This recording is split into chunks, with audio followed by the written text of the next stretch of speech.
今天我是来填坑的，一直有小伙伴来催我戴尔 F3221Q 和苹果 Pro Display XDR 的对比视频，但是我的 XDR 已经卖掉了，所以找群友借了台 Studio Display 来顶替。我也是好奇这块屏幕的素质如何，一边是3万多的32寸 4K 拥有2000分区的 HDR 1000认真的 Mini LED 显示器，另外一边是27寸 5K 分辨率600尼特的 LCD 显示器，你会选哪一个呢？我会从外观、功能性、屏幕矫正测试以及实际使用感受来对比这两台显示器。外观方面毋庸置疑 ，Studio Display 完胜，简约的全铝合金设计相当完美。而且当你购买苹果套装之后这种设计还有加成效果，让你身心愉悦。3221Q 的外观设计就比较传统，非常低调沉稳，不过这也算是戴尔设计的标志，一看就知道是哪家的。至少比某些厂商照抄苹果的外观更具辨识度。功能性方面，两者各具特色。3221Q 更偏向专业使用，菜单的功能项非常的丰富，无论是色域的选择还是细节的调整都是非常多的，包括它还有分屏的一个显示。那么自带调色仪我第一次看到它弹出来的时候总觉得像车的大灯清洗喷头伸出来一样，当然只是它不会喷水。的接口也相当的丰富，有2个 HDMI 2.0 的口，还有一个 DP 1.4 的口，耳机孔，还有一个雷电3上行接口，提供90瓦供电，下行雷电3口提供15瓦的供电，然后还有一个5G 的 USB-A 口，还有一个10G 的 USB-A 口，然后有一个外置的那个角色仪端口。那么戴尔这块屏幕的 RIP、PBP 这些模式，还有 KVN 这些设置比较丰富，然后还有角色仪的一些使用。那我自己并没有什么使用的场景，有兴趣的小伙伴可以去官方下载相关的文档，我这边就不再赘述了。然后所有的设置都通过背后的操纵杆，那么像我 PC 和 Mac 需要频繁的切换，每次摸到背后调节相当的麻烦。那么希望戴尔能出一个跟明基一样的控制器。那么像这种专业的显示器也会带一个遮罩，不过一般情况下你用不上就是了。另一个我不知道算不算缺点那 3221Q 是死沉的，那么重达 16.7 公斤，而27寸的 Studio Display 才 6.3 公斤，这么重你想调整一下位置都是非常吃力的。那我给你们来表演一下。那注意我的实木桌面它是没有固定的，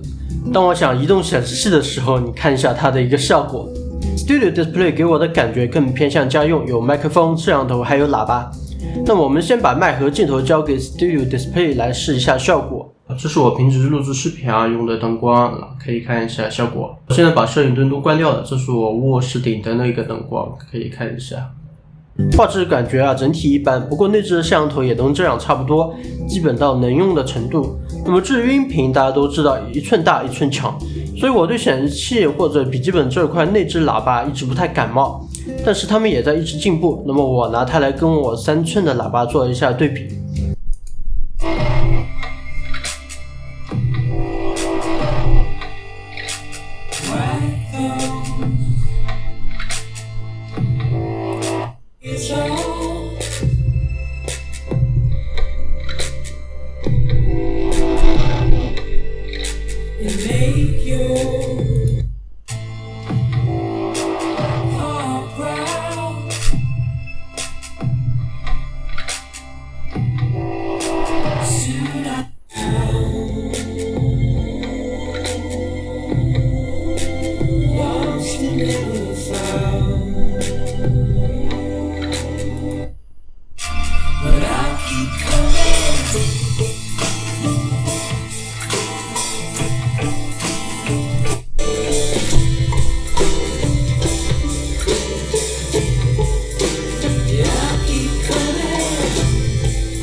总的来说听感已经比较接近我这对3寸的小音箱了，不过因为结构限制的关系低频部分还是差很多，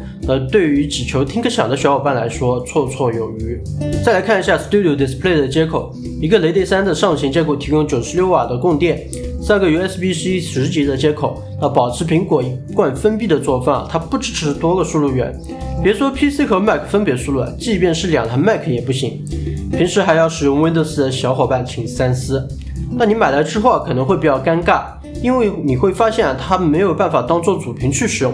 先撇开点不亮的情况，那即便你在 Windows 上装了 Bottleneck 了，搞定了亮度还有色彩空间，那在你切换电脑的时候你还是得从显示器后面拔掉数据线，然后呢，你每次开机重启 PC 你都需要拔插一次显示器，这样才会显示，体验真的是非常的糟糕。那或许有什么高级的 KVM 可以解决这种问题，像这种情况就导致你得并排放2台显示器。我之前就是3221Q 和 XDR 2台32寸显示器并排放，那么在你们看来可能是土豪牛逼，但实际上我用起来非常难受。那2台32寸看起来太大了，左右看起来费劲。那么借我 Studio Display 的小伙伴，他的 PC 显卡是10系的，都没有办法点亮 Studio Display， 然后他的桌子又小，原来显示器只能放在 Studio Display 后面，那需要用到 Windows 的时候再把它们换一个位置，那你可以来感受一下。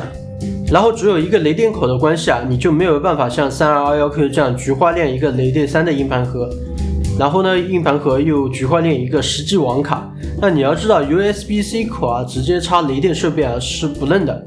那不知道雷电5接口产品什么时候发布，那到时候呢希望能多一个雷电接口。好了，我们来看一下屏幕本身的数字。戴尔和苹果我都选择了预知的 P3 色彩空间，以下的测试都是在这个色彩空间下运行的。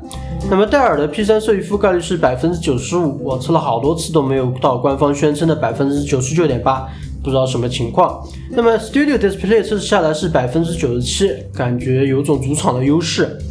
那么亮度分布3221Q 方面得益于2000的背光控制，那么我们可以看到它的一个结果非常的优秀。Studio Display 没有分区控光，可以看到它不同区域的亮度差异还是差了点意思就色准来说，2台显示器都非常出色，戴尔的平均色差是 1.11， Studio Display 则是 1.03， 光看数值不够直观，那我们再来放一些影片来感受一下。戴尔分别使用了 HDR 模式和 SDR 模式拍摄，那 Studio Display 复制了 Camera D65 的一个设置，并把亮度设置到了100。那因为 Studio Display 没有 HDR， 所以我直接把亮度调到了600来跟 HDR 来展现一下它的差别。那虽然我的摄像机参数统一，但是还是没有办法完全还原，所以小伙伴们可能看不清细节。那2台显示器的 SDR 表现都差不多，而戴尔开启 HDR 后，黑白分明的黑的纯净亮的刺眼，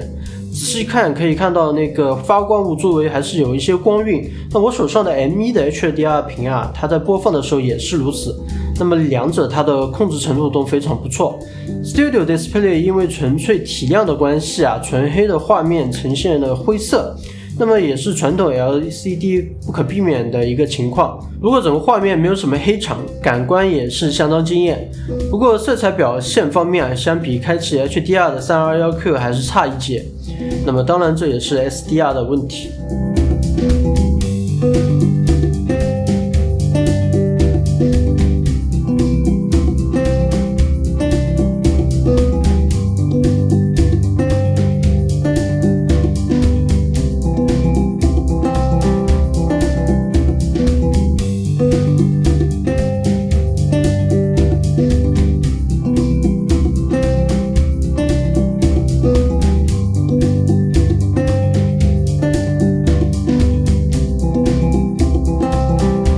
OK， 比较对到这边再来说一下我的感受。3221Q 我已经使用了1年半，从色彩准确度来说这就是我要的显示器，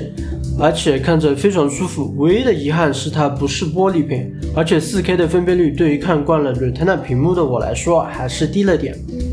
那么这款 Studio Display 也同样是我需要的显示器，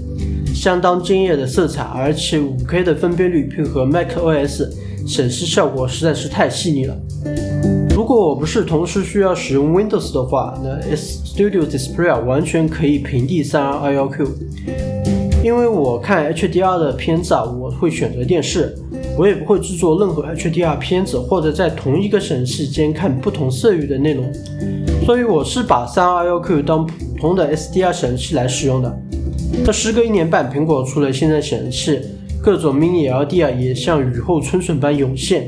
索尼最近呢也出了一个只有92分区并光的显示器。那 3221Q 2000背光分区在规格上还是相当给力。这个阶段你让我再一次选择买哪台显示器的话，我的答案是选择再等等。如果秋季发布会 Mac Pro 发布的话，我猜大概率跟 Mac Studio 一样也会更新 Pro Display Extra 的新版本。那另外一个消息呢，就是 Studio Display 的 Mini LED 版本会在秋季或者明年初发布。那据说呢，也具有 Pro Motion 的一个技术，可以将刷新率提到120。那如果你的工作流一定会用到 Windows， 那么请考虑清楚我上面提到的一些痛点能否接受，再去购买苹果显示器。今天的视频就到这边，如果你觉得内容不错，请一定要3连鼓励一下。那你对这2台显示器有任何疑问，欢迎留言私信或者加群跟我一起讨论。好，谢谢各位的观看，拜拜。